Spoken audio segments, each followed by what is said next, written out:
Hi friends, நண்பர்கள் சமீபமாக என்கிட்ட 2 புக்ஸை படின்னு சொன்னாங்க.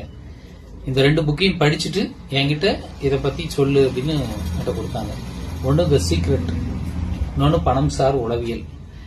முதல்ல இந்த புக்ஸை படிக்கிறதுக்கு அவங்களுக்கு டைம் இல்லையா, அதனால என்கிட்ட படிச்சு இதில் என்ன கருத்து இருக்கு அப்படிங்கறத மட்டும் சொல்லுனாங்க.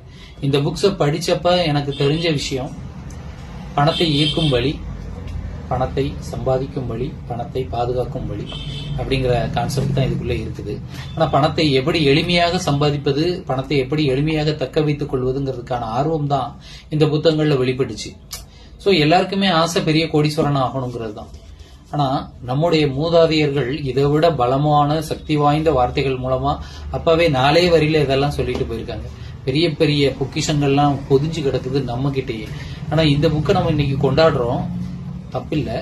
இது அருமையான புத்தகங்கள் தான், அதுல டவுட்டே இல்லை. ஆனா இதை விட